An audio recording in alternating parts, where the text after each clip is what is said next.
السلام علیکم دوستو، اس چینل پر آج تک آپ نے بہت سے بادشاہوں اور مہاراجاؤں کی کہانیاں سنی ہیں۔ ایسے بادشاہ جنہوں نے تمام دنیا کو فتح کر کے اس پر اپنا جھنڈا لہرا دیا۔ کچھ ایسے بادشاہ کہ جو ساری زندگی شراب و شباب اور دیگر عیاشیوں میں ڈوبے رہے، اور کچھ ایسے ظالم بادشاہ کہ جو لاکھوں انسانوں کی موت کا سبب بنے۔ ہم آج بھی ایک بادشاہ کی ہی کہانی بیان کرنے جا رہے ہیں جو پیدا تو بادشاہ کی طرح ہی ہوا، لیکن اس کا اختتام گمنامی کے ان اندھیروں میں ہوا جہاں دولت کی تمام چمک دمک دم توڑ دیتی ہے۔ یہ کہانی ہے برج راج کھتری مہاپترا کی، جو ہندوستان کی آزادی سے قبل ٹگریا نامی ریاست کے مہاراجا ہوا کرتے تھے۔ یہ ریاست اڑیسہ سے 45 کلومیٹر کی دوری پر واقع تھی۔ یہ انڈیا کی چھوٹی ریاستوں میں سے ایک تھی، لیکن اس کا شمار سرسبز و شاداب اور امیر ریاستوں میں ہوا کرتا۔ ٹگریا نامی اس ریاست کی بنیاد راجا برج راج کے آباء و اجداد نے سن 1246 عیسوی میں رکھی۔ یہ وہ دور تھا جب ہندوستان پر شمس الدین التمش کی حکومت تھی۔ ٹگریا کے حکمران نہایت انصاف پسند اور علم دوست تھے، اس لیے پوری ریاست میں جگہ جگہ اسکول بنوائے گئے اور یہ اپنے وقتوں کی ایک خوشحال ریاست تصور کی جاتی۔ یہاں کے آخری راجا یعنی برج راج کھتری 1921 عیسوی میں پیدا ہوئے۔ ان کے والد سدرشن کھتری اس وقت ٹگریا کے راجا تھے۔ برج راج کھتری صاحب نے راج کمار کالج رائے پور سے 1940 میں اپنی تعلیم مکمل کی، اور اس کے بعد ان کی شادی سونے پور کی شہزادی راس منجری دیوی کے ساتھ انجام پائی۔ 1943 میں برج راج کی تاج پوشی کی رسم ہوئی اور وہ اپنی ریاست کے راجا بن گئے۔ وہ اپنی عیاش طبیعت کے سبب خوب مشہور تھے۔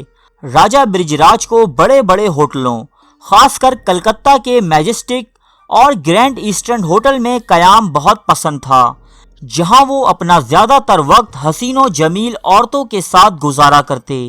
اس کے علاوہ مہنگی ترین شرابیں پینا بھی ان کا خاص شوق تھا۔ وہ اکثر بیرون ملک سے لائی شرابیں پیا کرتے، جبکہ ان کے لیے سگریٹس بھی یورپ سے منگوائی جاتی۔ جب بھی مارکیٹ میں کسی کار کا نیا ماڈل آتا، اسے خریدنے والوں میں پہلا نام راجا برج راج کا بھی شامل ہوتا۔ وہ مہنگی اور نایاب کاروں کے انتہائی شوقین تھے۔ ان کے گیراج میں 25 کاریں ہمہ وقت موجود رہتیں، جن میں بہت سی ایسی نایاب کاریں بھی شامل تھیں جو کہ صرف مہاراجا ہی افورڈ کر سکتے تھے۔ راجا برج راج کھتری دیگر راجاؤں کی طرح اپنے کام، مثلاً کپڑے پہننا، جوتے پہننا وغیرہ وغیرہ، اپنے ہاتھوں سے کرنے کے عادی نہ تھے۔ چنانچہ ان کی خدمت میں 30 نوکر ہمیشہ موجود رہا کرتے۔ اس کے علاوہ راجا برج راج ایک مشہور و معروف شکاری بھی مانے جاتے ہیں، جن کے بارے میں مشہور ہے کہ انہوں نے اپنی زندگی میں 13 چیتے، 28 تیندوے اور ایک ہاتھی جو ان کے ریاست کے کھیت تباہ کیا کرتا، ان سب کو مار ڈالا تھا۔ 1947 عیسوی جب ہندوستان نے انگریزوں سے آزادی حاصل کی، لیکن یہی آزادی راجا برج راج کے لیے ایک نہایت بھیانک موڑ ثابت ہوئی۔ انڈین گورنمنٹ کی جانب سے ان کی ریاست ٹگریا کو حکومت میں ضم کر لیا گیا، سو یہاں کے ٹیکسز اور دیگر آمدنیوں پر راجا برج راج کا کوئی حق نہ رہا۔ اس کے علاوہ حکومت نے ان کی تمام جائیداد اور عالی شان محل کے عوض انہیں صرف 75,000 روپے ادا کیے۔ راج پاٹ کے رخصت ہوتے ہی ان کی بیوی، جو خود بھی ایک ریاست کی شہزادی تھیں، انہوں نے برج راج سے علیحدگی اختیار کر لی۔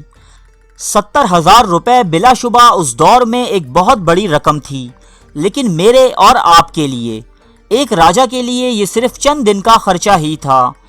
چونکہ راجا برج راج کھتری کو ابتدا ہی سے نوکروں چاکروں کی ایک فوج میں رہنے کی عادت تھی، وہ اپنے ذاتی کام خود انجام نہ دے سکتے تھے۔ کوئی پیشہ اختیار کرنا تو ان کے لیے بہت بڑی بات تھی۔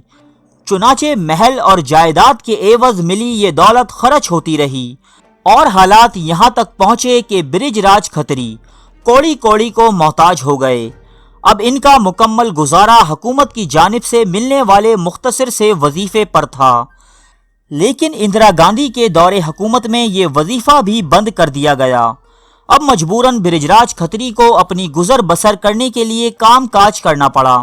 وہ اعلیٰ تعلیم یافتہ تھے، اس لیے مختلف اخباروں اور میگزین میں مضامین لکھتے رہے۔ ہندوستان کی آزادی کے بعد ان کی طرح کے دیگر راجاؤں نے سیاست میں قدم رکھا اور وہ بہت کامیاب بھی رہے۔ راجہ برجراج کھتری کو بھی انڈیا کی ایک بڑی سیاسی جماعت کی طرف سے انتخابات میں حصہ لینے کی آفر کی گئی، لیکن برجراج کھتری نے اس پیشکش کو یہ کہتے ہوئے ٹھکرا دیا کہ ایک راجہ لوگوں کے دروازے پر جا کر ووٹوں کی بھیک نہیں مانگ سکتا۔ سو رفتہ رفتہ حالات بد سے بدتر ہوتے گئے۔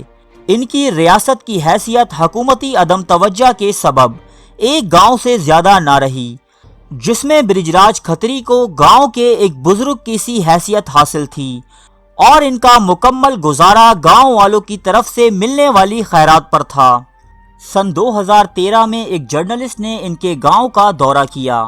اس جرنلسٹ کے مطابق راجہ برجراج کھتری، جن کی عمر اس وقت 92 سال تھی، مٹی اور گارے سے بنی ایک جھوپڑی میں رہائش پذیر تھے، جسے انہوں نے خود اپنے ہاتھوں سے تعمیر کیا تھا۔ 2 پلاسٹک کی کرسیاں ان کے گھر کا مکمل فرنیچر تھیں۔ اس جھوپڑی کی چھت جگہ جگہ سے ٹوٹی ہوئی تھی، جسے پلاسٹک کی تھیلیوں کے سہارے جوڑا گیا تھا۔ جھوپڑی کے ایک کونے میں چند کتابیں رکھی تھیں، ایک پلاسٹک کی بوتل، ایک ٹارچ، چند ٹماٹر اور ڈھیر سارے مکڑی کے جالے اس گھر کی کل کائنات تھے۔ یہاں جرنلسٹ کی جانب سے ایک سوال کیا گیا، کیا آپ خوش ہیں؟ تو برجراج کھتری نے جواب دیا کہ کبھی میں ایک بادشاہ تھا اور آج میں ایک مفلس ہوں، لیکن میرے دل میں کوئی پچھتاوا یا کوئی افسوس نہیں۔ اس کے ساتھ ساتھ برجراج کھتری نے اس جرنلسٹ کو بتایا کہ وہ ان دنوں گاؤں والوں کی مدد سے اپنے انتم سنسکار یعنی آخری رسومات کے لیے کچھ رقم جمع کر رہے ہیں۔ برجراج کی اس بات پر وہاں موجود جرنلسٹ اور اس کی ٹیم رو پڑی۔ پھر ایک دن یعنی 30 نومبر 2015 کی شام 95 سالہ ایک مفلس اور ستم رسیدہ شخص برجراج کھتری سنگھ مہاپترا نے ایک خستہ حال ریڑھی پر اپنی آخری سانسیں لیں، تو کسی کو احساس بھی نہ ہوا کہ یہ ایک بادشاہ کی موت تھی۔ دوستو، اس قصے میں عبرت ہی عبرت پوشیدہ ہے ان لوگوں کے لیے جو تھوڑی سی دولت، چند مکانات یا پھر کسی چلتے ہوئے کاروبار کے مالک ہونے کے بعد اپنے دفتروں یا مکانوں میں فرعون جیسی رعونت اختیار کر لیتے ہیں۔ ایسے لوگوں کے لیے برجراج کھتری ایک مثال ہے کہ اللہ تعالیٰ جب بادشاہوں کو فقیروں میں تبدیل کر سکتا ہے تو آپ کیا چیز ہیں۔ ارے فرینڈز، 1 منٹ، آپ ایسے ہی جا رہے ہیں؟ اتنی محنت سے ویڈیو بنائی ہے، ایک لائک تو بنتا ہے نا؟ اور دوسرا یہ کہ آپ ہمیں اتنی بڑی دنیا میں دوبارہ کیسے ڈھونڈیں گے؟